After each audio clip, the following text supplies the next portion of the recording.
Just explain for those watching, obviously you're training to be a coach. Yeah. Explain what you do day to day, because it's mad.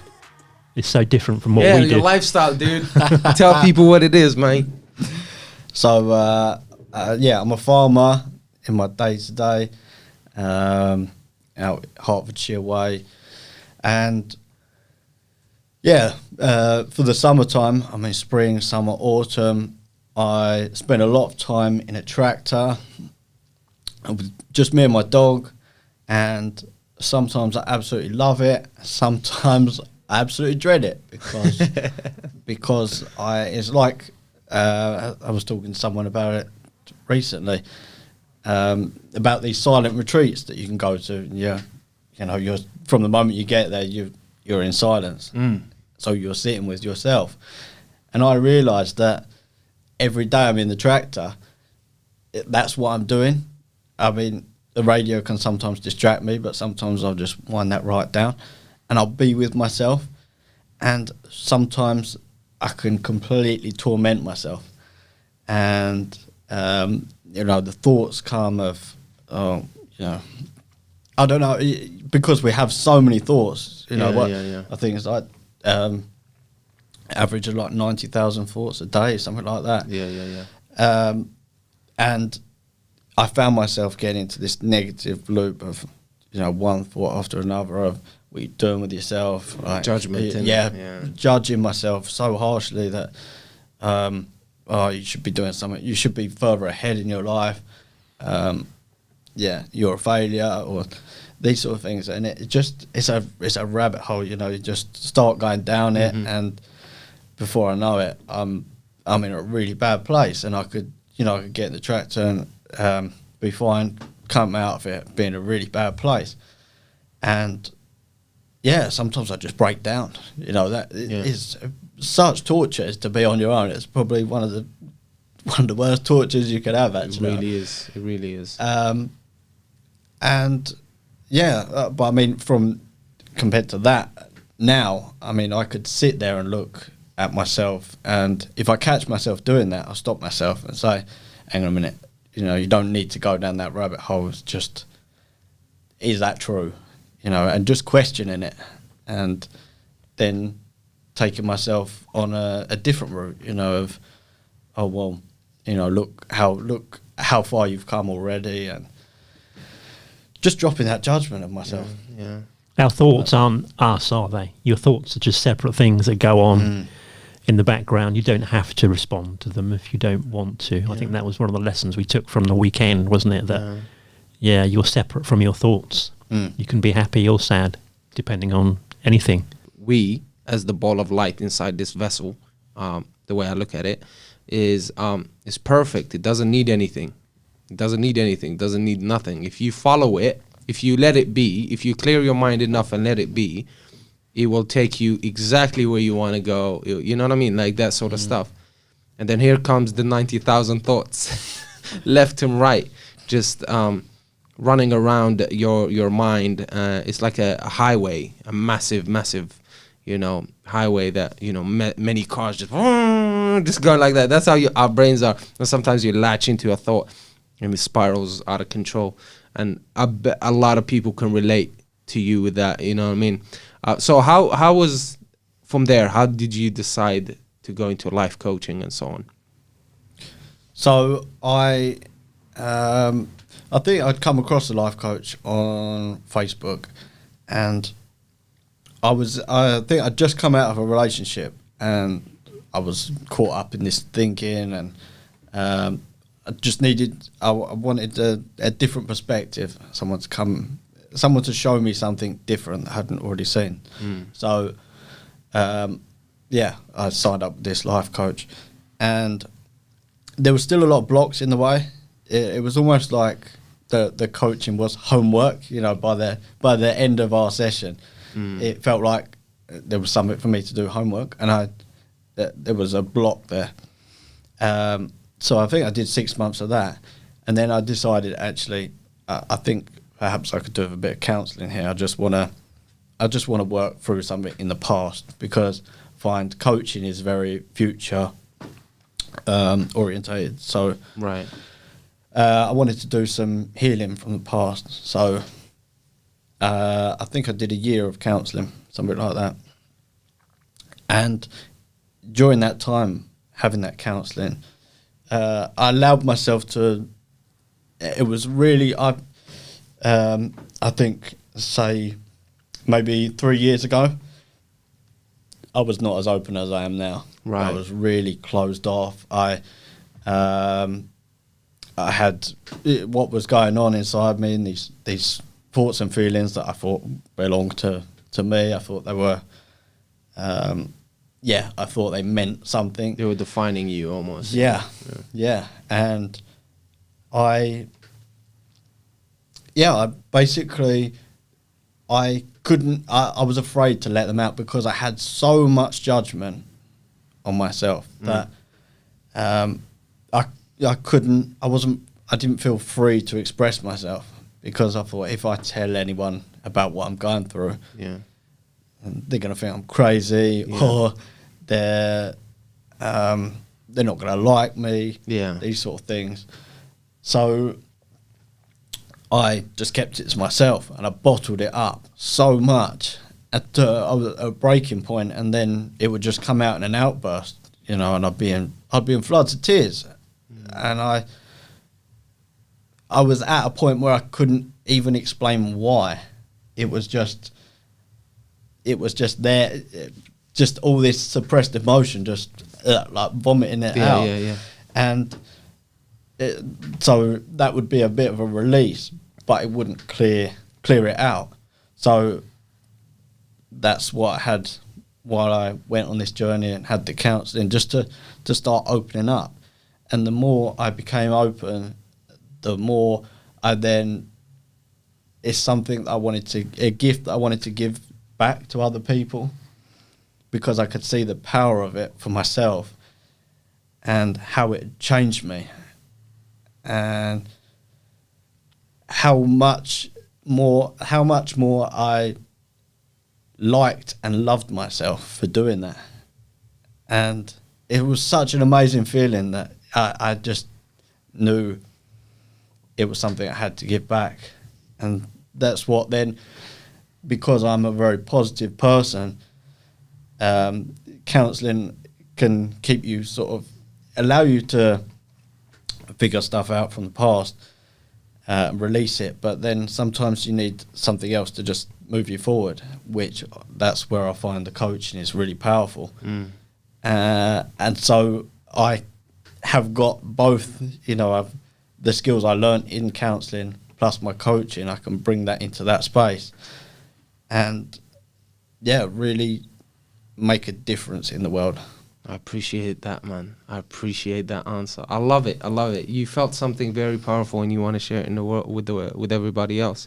I like the point that you said, you thought if you shared your thoughts and you shared what's going on, people will not like you. And that's a big thing about men, that we do that a lot. And I want to say this, all of us are jacked up in one way or another.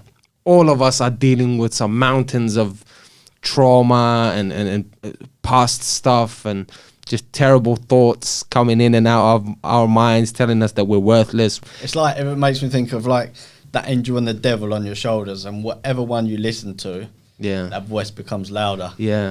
Dude, listen, people of the past were wiser than us than we can ever think, because I feel like they weren't distracted as much as we are, so they had enough time to steady themselves and see how I bet they could see thoughts coming. They could see them in the air. Oh, there it is, dodge that, But do you not think with those distractions we've got now, to actually become more self-aware, it takes a lot more. I see. We're deeper. We've become, as time's gone on, we've evolved emotionally. Oh, yeah, that's true. I would say so. Yeah. Absolutely. Just like we evolved in every different facet, I think, emotionally we must have evolved. Yeah. On that note, Yes. about men getting their thoughts out more and thinking more, this Saturday, by the way, is International Men's Day, apparently, the 19th of November. It's been going since 2012, when it was a small group of people. Now it's over 400 organisations.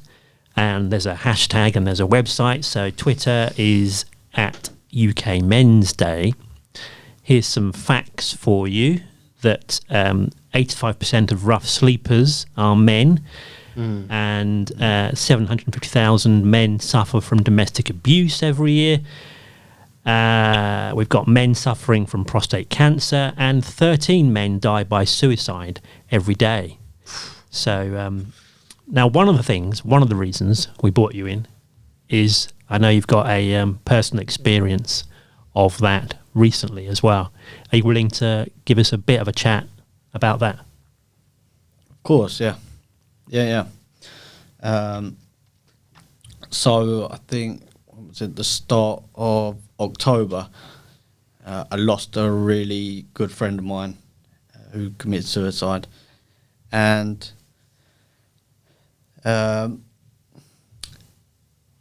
it was really difficult because for someone who's come through the other side, someone who has actually been there, and question whether it'd be easier to find to leave this world, to take my own life, and to come out the other side and just see that it doesn't have to be that way, and then to hear this sort of news, not just my friend but other people, it really cut me deep, because I know there is another way, and I want others to see this, and before they get to that point of no return, is that they can see there is a way out. It doesn't have to be that way, that outcome. And I mean, for me, it comes down to just being open, and as I was saying, for me to have opened up through my journey.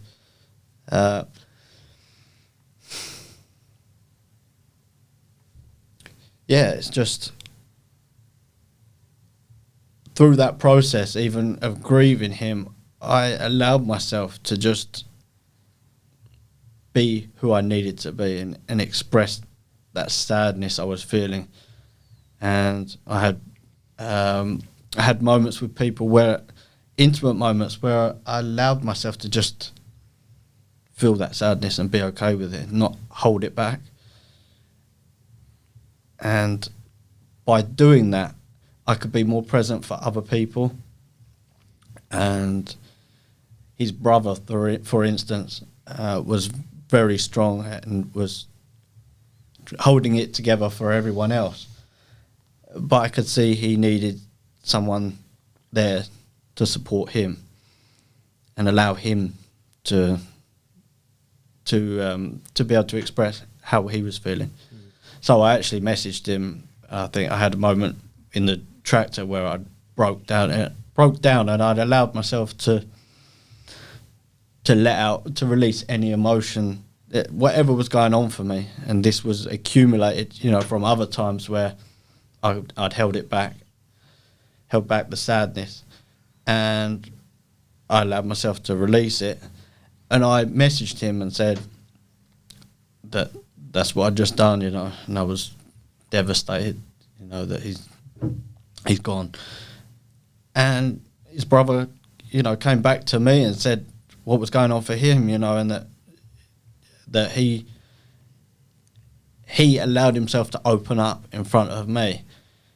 And I would like to think that made a big difference for him. That if he wasn't able to do that, he might still be holding that in. Yeah. And I would do that with anyone, to just allow people to just be open with me. Because I'm not going to judge you. Yeah.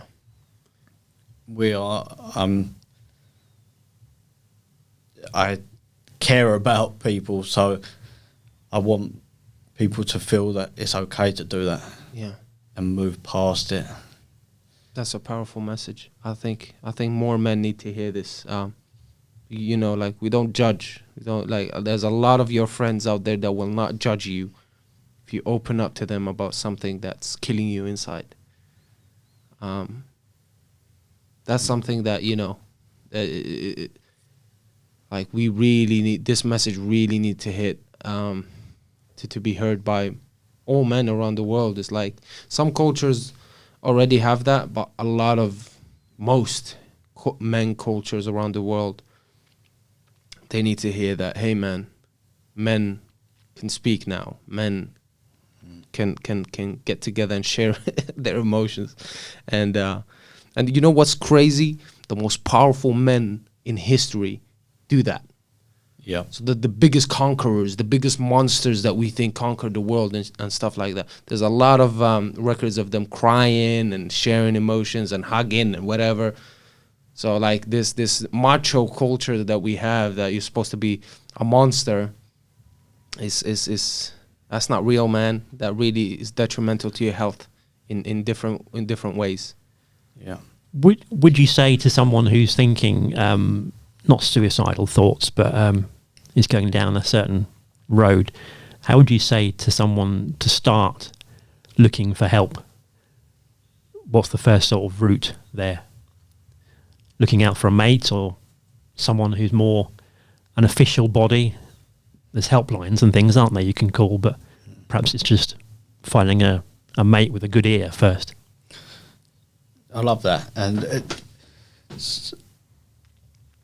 there was a moment for me, I remember, thinking about it I remember seeing a video on YouTube, and it was someone interviewing these men and saying, who do you go to when you're having a problem? And I said, no one, I just keep it to myself. And I could take myself back to a time when I didn't want to share anything because I was afraid of being judged, because I judged myself so harshly. And one of my best mates, we had a strong connection, but neither of us would completely open up. There was definitely a block there. And I think perhaps I was on my journey through my counselling, and I thought, I need to share this. I need to share this with him, what I'm feeling, because it's making me feel really uncomfortable to do it. But if I don't do this, maybe things are always going to look the same. So I started opening up to him. I started just took a step forward, just a little bit of just telling him something about what I'm thinking and what I'm feeling. And from there it progressed. You know, I opened up a bit more, he opened up a bit more to me. And we have an amazing bond now. We have a bond so strong that I would like to think that we could go to each other for anything. And that's been a big thing for me is, you know, there's women in my life that I'm able to talk to, but to have a best mate, to have a man that I'm able to go to, and as he is able to come to me, it's something really special. And we've got such an amazing bond now, and that all came from me just stepping out of my comfort zone and allowing myself to be vulnerable. And that will change a lot for men. Is just I mean, I'd like maybe call myself the vulnerability coach, because that is something that I really stand by, is allow yourself to be vulnerable, and you see the connections you'll create from it, and you'll really see that life is so worth living when you create those bonds. Wow. I couldn't have said it any better. Nobody could have said it any better. I love that. That's some powerful messaging. Thank you, James. I really appreciate you sharing that. That's very powerful, man. I hope this message reaches as many people as we can. James, appreciate you coming, man. This was a lovely surprise, kind of, and a lovely little get together that we needed. How big is the farm? We've got we farm about 300 acres, so that is a small farm. Is it? Yeah, okay. And there's farmers that could be farming like 1,000, 2,000 acres, this sort of thing, or contractors that are doing even more, 4,000 acres. We are a very small farm, but we do other things. We keep it. We keep it within the family, and it's a tradition to keep it going. Really. As long as the government appreciate the value of farmers, there's a lot of things going on right now with cutting costs to the bone, isn't there? And we need to really make sure that we keep our food supply chain going and appreciate the farmers. 100%. Yeah. Absolutely. Yeah, definitely. We'd love to come in at some point. I don't know about this year because of the weather, but we can sort something out. Until then, my friend, thank you so much for joining us. Thank you. Steve, thank you for setting this up, man. This has been a pleasure, man. Thank you, guys. Yeah. We'll see you next time.